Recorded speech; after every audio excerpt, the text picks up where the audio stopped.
Podcast hosting and distribution.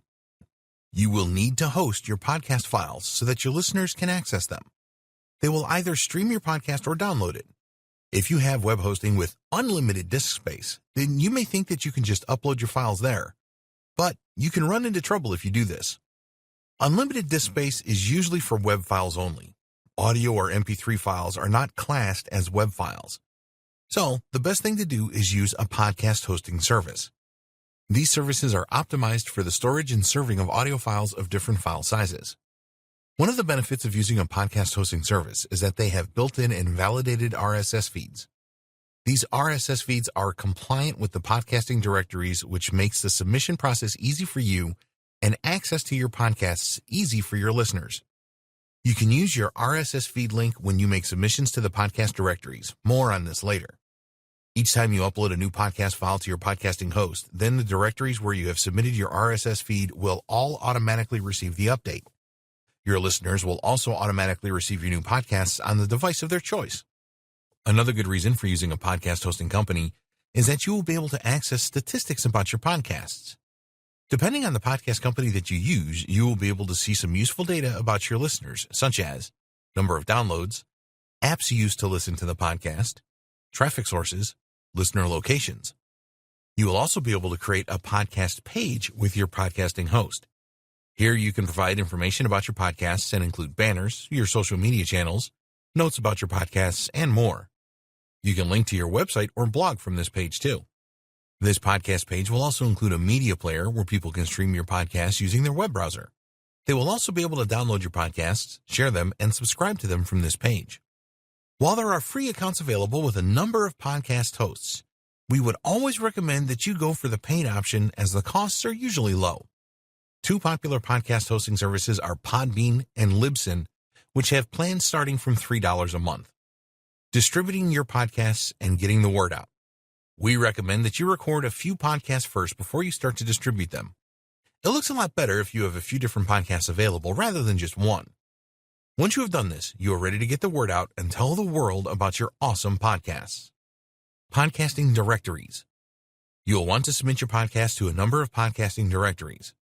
The major ones are going to have the most traffic. iTunes gets the most by far.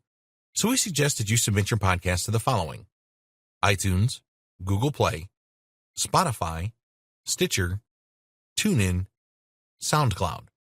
There's no reason why you shouldn't look for more podcasting directories to make submissions to. The more directories that you use, the more people you can reach. Remember that when you use a podcast RSS feed link, you will only have to make a single submission. What about YouTube.com? You absolutely must add your podcast to YouTube. You will have to convert the MP3 files to MP4 format, but this is easy to do with a free online converter. YouTube will not accept a podcast RSS feed, so you will need to upload one at a time. Be sure to optimize properly so your podcast will be found. Use your personal network.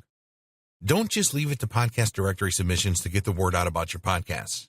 Take a look at your personal network, including your family members, friends, colleagues, and acquaintances. Don't be shy about your podcasts. Be proud. You have put a lot of effort into creating really valuable podcasts, so ask your personal network to help you out in promoting them.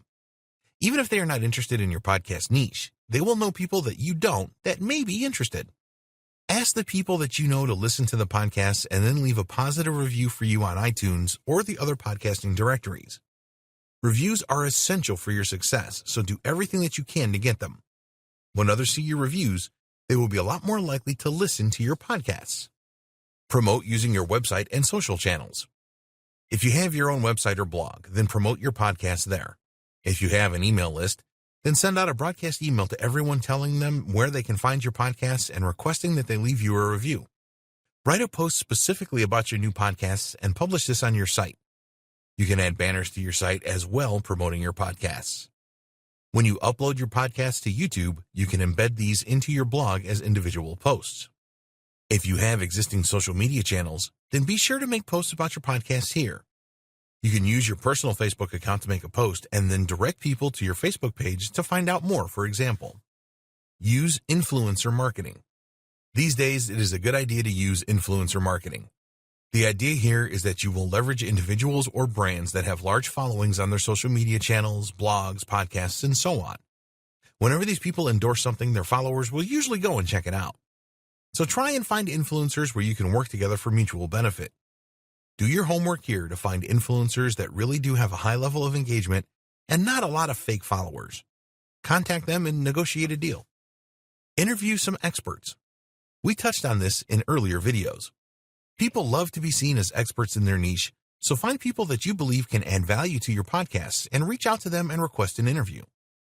It is best to interview experts that have a large following initially. You want these experts to promote your show to their fan base. Once you have built up a good following of your own, you can interview experts that don't have a large following too.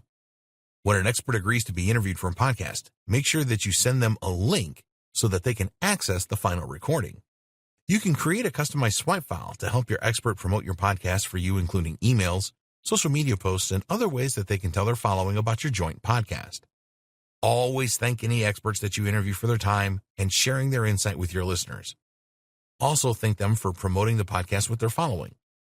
If they want to interview you, then always accept this. This is a great opportunity for you to distinguish yourself as an expert too and promote your podcasts as well, of course. Paid ads. There's no reason why you shouldn't use paid ads to get the word out about your podcasts. We would recommend that you use Facebook ads to do this, as you can identify your target audience precisely. At the time of writing, it is still pretty inexpensive to use Facebook ads to reach your target audience. Of course, Facebook isn't the only game in town, and there are other platforms that will happily take your money in exchange for promoting your podcasts. Do your homework here so that you can get the best bang for your buck and set yourself a budget so that you do not overspend on advertising. You will get the most out of paid advertising when you really know your audience.